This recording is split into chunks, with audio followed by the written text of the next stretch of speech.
We are here checking out Super Nintendo World at Universal Studios Hollywood. Check out all there is to do. I'm really excited to check out a whole new land. It's been open about a year and I have not visited yet, so let's go check out what there is to do, see what's changed for me at Universal Studios Hollywood, see how the experience compares to my favorite parks, which are Disney parks. I arrived super early because I had early access into Super Nintendo World. It was a $30 upcharge for an hour of extra access before the full park opened. I had read online that it's good to get there even earlier than that, so I arrived about 7 a.m., which is when they started scanning tickets and opening security. I love the entrance here at Universal Studios though. So at 7:20 or so, they let us into the park itself and held us right at the end of basically their production courtyard there, and then walked us into Super Nintendo World. This was a pretty cool experience because Super Nintendo World is super popular, and I was excited to be kind of near the front of the line. Originally, I was kind of planning on playing the mini games that they have throughout the land early and then going to do Mario Kart, but because I was in such an awesome position, I decided to be one of the first on Mario Kart that day. Universal does offer a paid Express Pass experience at their park, but that does not include Super Nintendo World or any of the attractions in it, including Mario Kart. So the only way that you could skip the line is through one of their VIP tours that does offer unlimited VIP access to the attraction.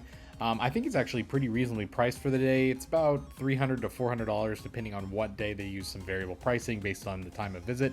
But that's a pretty good deal, I think. Otherwise, you can pay $30 and get into the land really, really early. So that was the approach that I took today. So we begin our walk down to the lower lot. Universal Studios Hollywood is oriented really, really weirdly for a theme park. It's located on a hill, so you have some attractions on the upper lot, as they call it, and then a lot of attractions on the lower lot, and that's where Super Nintendo World is. So you take these long escalators down. There's 4 of them, so it's a very unique park experience for sure.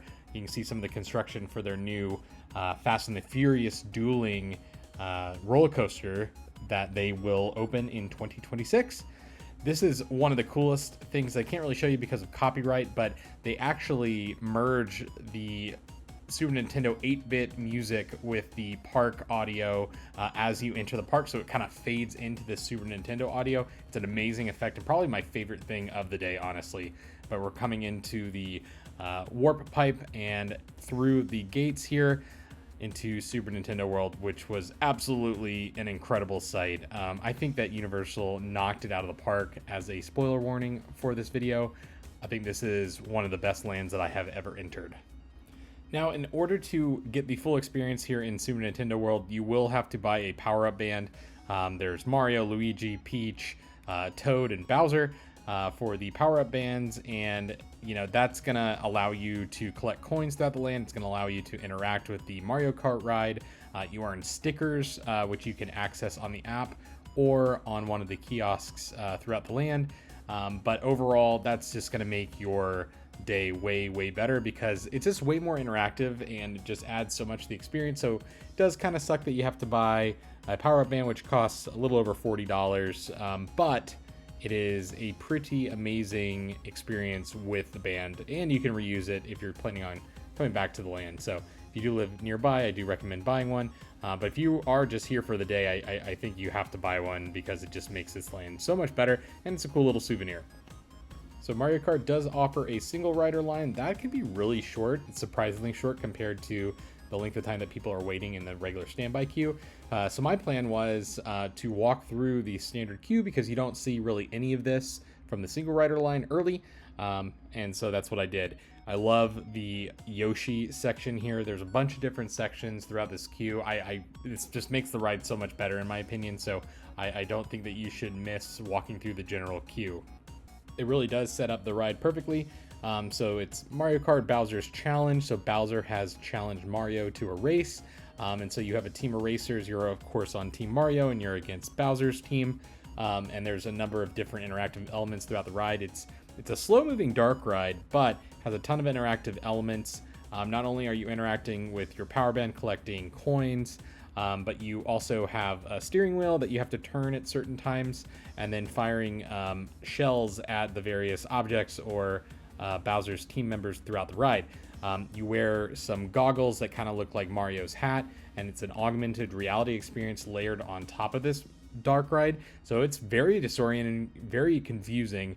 It takes a little bit, I think, to get the hang of. It's basically like riding a video game, but overall I thought it was really fun. Didn't film anything on the ride because, one, it's not really that great to film on. There are a lot of physical sets besides the augmented reality, but to get the full experience, you do need to have those goggles on. And so for me, I think, just leaving it up to the imagination a little bit. There are some other videos on YouTube that I've tried to film on here, but it doesn't really give the full impression of what the ride is actually like. So Universal Studios Hollywood can get quite hot, and even though you do make it into a indoor section there, once you enter the castle, there is this outdoor section that can take a while to get through. So just keep that in mind. If you do want to avoid a lot of the sun, you may want to use that single rider line. Once you are in Bowser's castle, though, it is all Bowser time.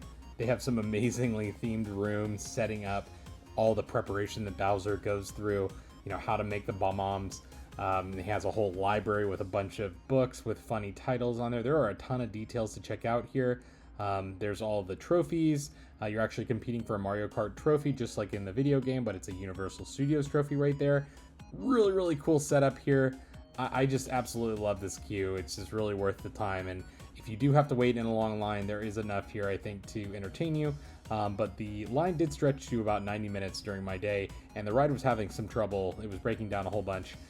So just keep that in mind that there are things to see in the queue, and can probably keep your mind occupied during your wait.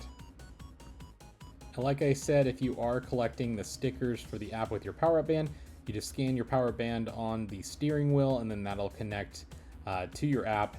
And so you're able to collect coins, as I said, and there's different challenges and stickers that you can earn for earning a certain number of coins throughout your ride. If you've ridden it multiple times, they'll give you a sticker.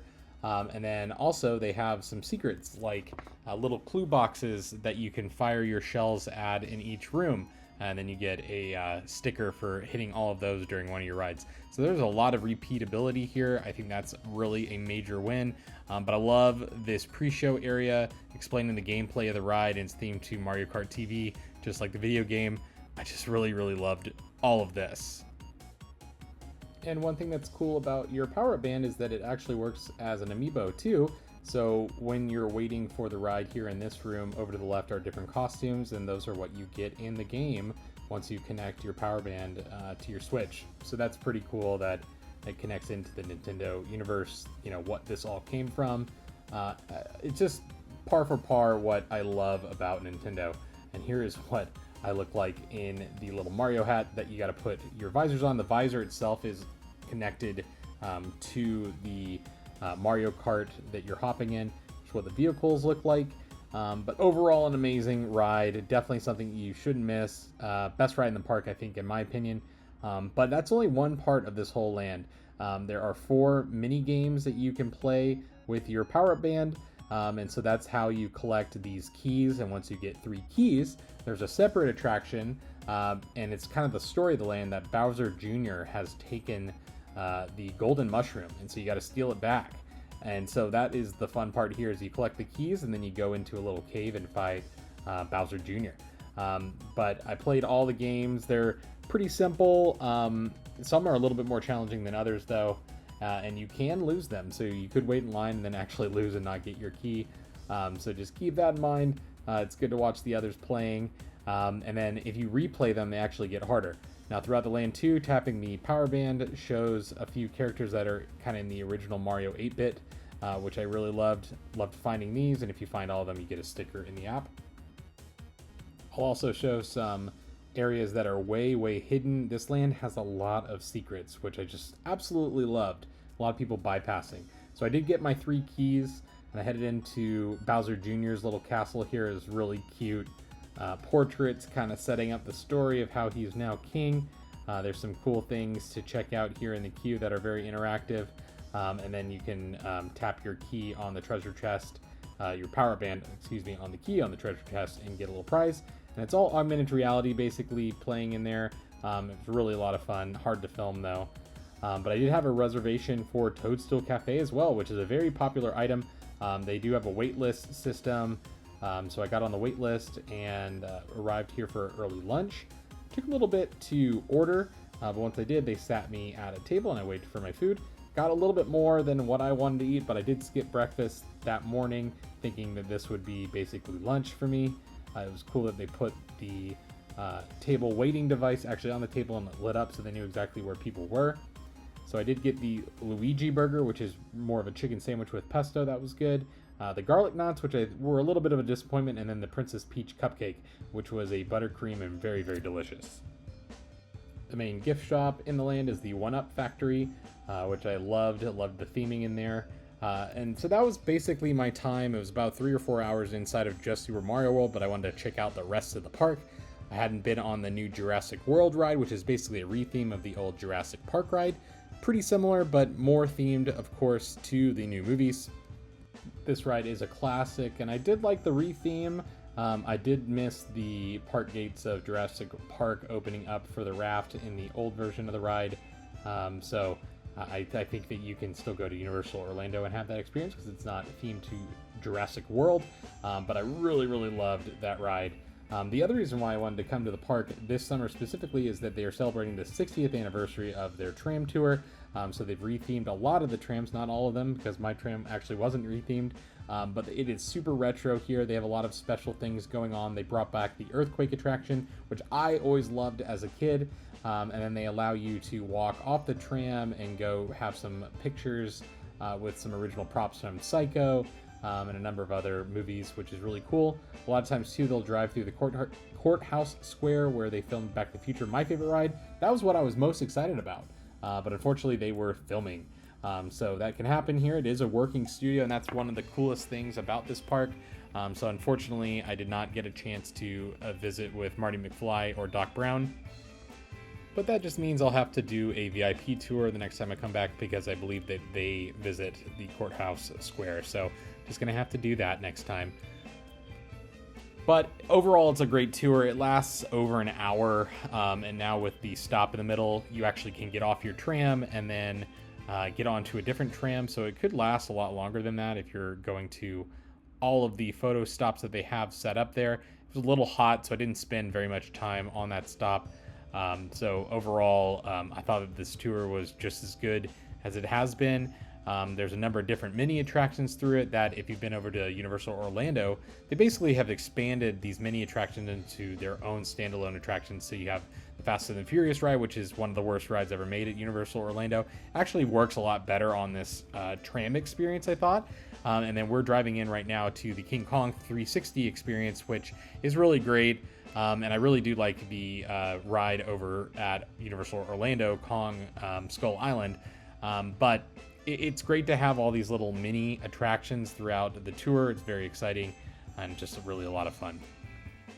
Definitely the highlight for me, though, was driving into Soundstage 50, which is where the earthquake attraction is. It is so much fun.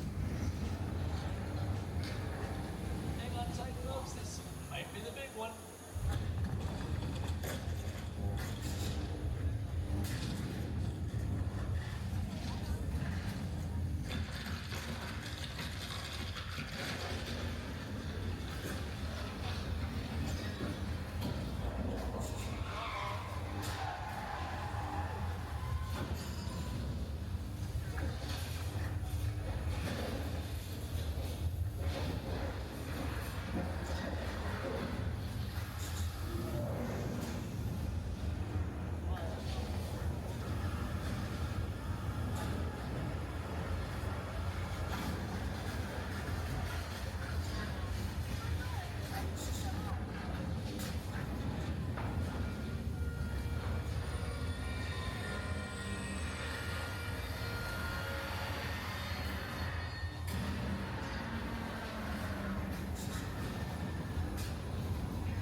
Next up was Jaws, which is a classic of the studio tour. It's been around since basically the movie, coming out in the mid-70s. Definitely a little dated, but just really classic fun. I was on the wrong side of the tram, so really not that exciting, so I do recommend being on the right side of the tram if you're a big Jaws fan. But Jaws, of course, coming at the tram. Lots of explosions, lots of fire, which I do wish that Universal still had in its parks. I feel like back in the day when they were showing you how movies were really made, they really relied a lot on those big fire plumes. And so, you know, they had the attraction Backdraft on the lower lot that I miss a lot. Just don't see that as much anymore. There's a lot of screens in the parks, a lot of screen-based attractions. Just miss that fire, love that fire. Much like what you just saw there. Right after that is another classic, which is the Flash Flood in the old western town.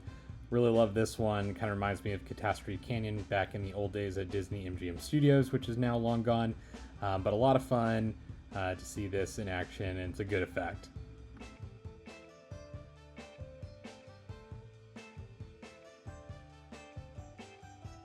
After that, we reached the point in the tour that we could disembark the tram and take some photos. You see the Psycho House up there on the hill. This area is sometimes open for Halloween Horror Nights, which I did way back in college. But you have the Bates Motel right here. You have a number of different prop cars. You have an old Hollywood sign that they put up there on the hill for a nice little photo. And then a couple other picture cars from the Fast and the Furious franchise. You have one of the old studio cars. You have some Seuss vehicles. Really cool to offer this. They have a big Jaws shark too.